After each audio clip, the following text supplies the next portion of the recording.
Mm, Bueno, para continuar con esta exponencia, en este segmento hablaremos sobre los mecanismos inmunopatogénicos, las manifestaciones clínicas y las fases clínicas de la enfermedad de Kawasaki.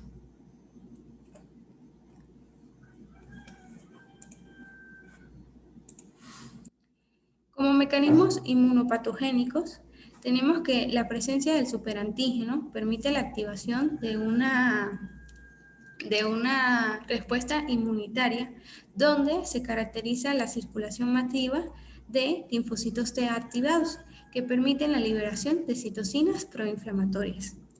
En una fase temprana de la enfermedad se permite la liberación elevada y producción de la interleucina 17, así como también se induce a la producción de interleucina 6 por parte de los hepatocitos y los fibroblastos.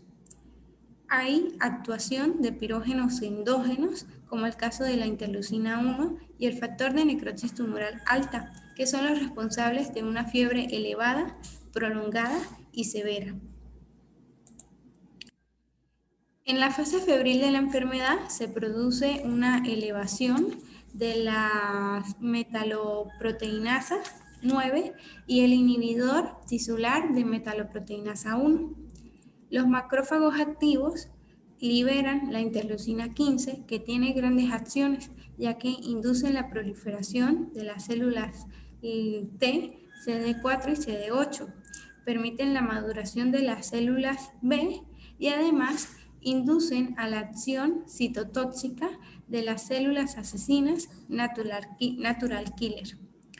Las células T helper, además, permiten la actuación de quimosinas, como la quimosina A, que atrae a las células TH1 y natural killer, y las quimosinas beta, que son quimioatrayentes de monocitos y células TH2.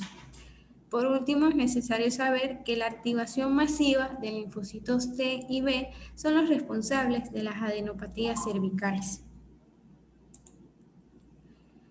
En la vasculitis, en esta enfermedad, se debe a que en la capa íntima se da la acumulación de células monoclonales.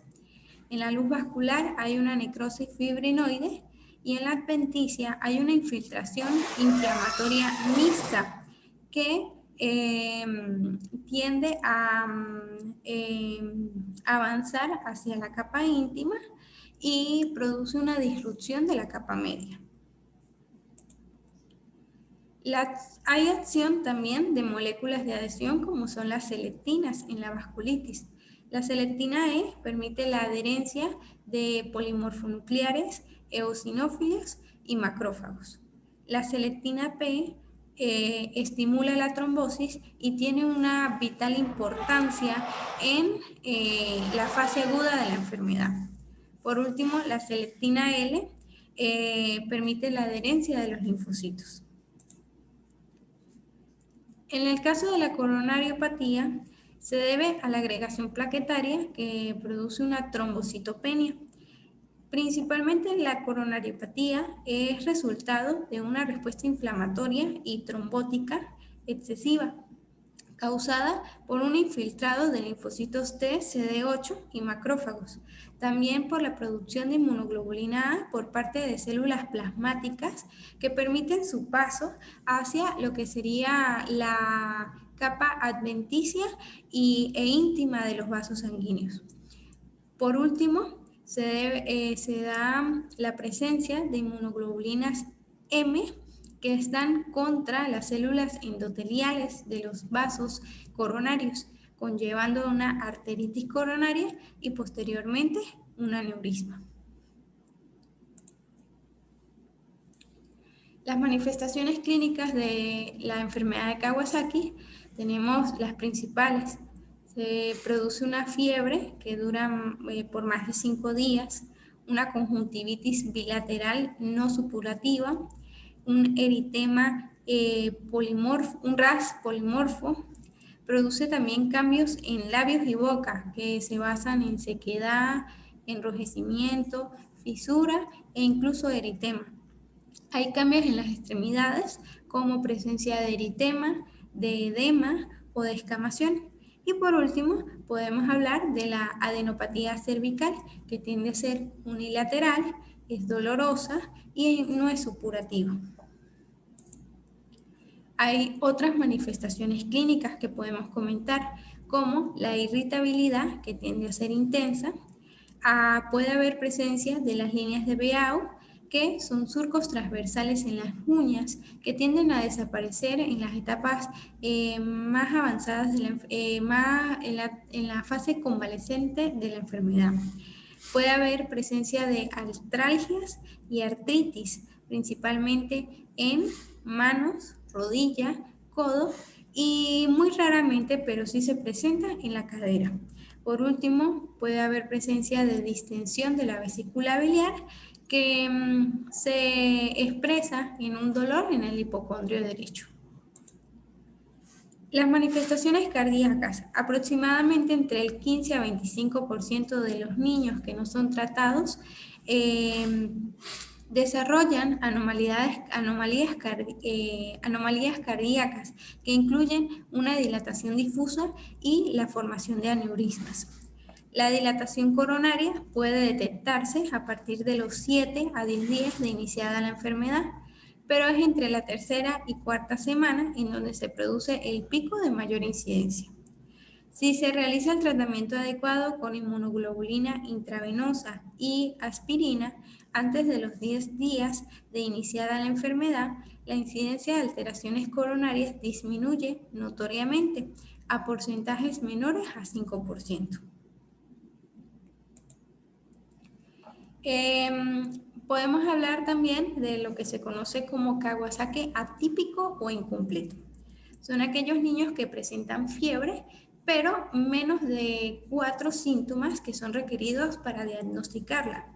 Se estima que el 10% de los casos de enfermedad por Kawasaki son incompletos. Es muy frecuente en niños pequeños, más que todo en lactantes, donde hay mayor probabilidad de la formación de aneurismas.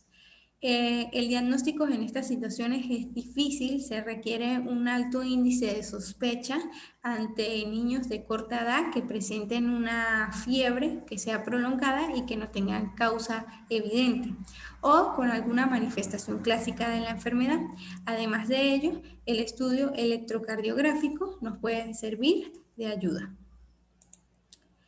En el Kawasaki atípico se dan ciertas manifestaciones como serían taquicardia, fiebre, no es frecuente la insuficiencia cardíaca congestiva ni el shock cardiogénico. Se puede presentar arritmias cardíacas y pueden haber cambios en el electrocardiograma por miocarditis. Por último, vamos a comentar las fases de la enfermedad. En la fase aguda tiene una duración de 1 a 2 semanas.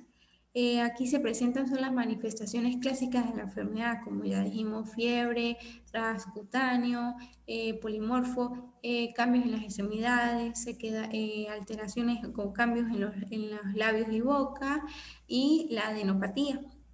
Además, puede estar acompañada de miocarditis o pericarditis. En la fase subaguda tiene una duración de 4 semanas. Aquí hay un retroceso de ciertos síntomas, como por ejemplo la fiebre, el ras polimorfo, la adenopatía cervical. Sin embargo, hay persistencias de otros, como sería la irritabilidad y la descamación en las extremidades. En esta fase subaguda es de vital importancia porque es donde se desarrollan los aneurismas y hay riesgo de muerte súbita. En la fase de convalescencia hay un retroceso de toda la sintomatología y tiende a durar entre 6 a 8 semanas de iniciada la enfermedad.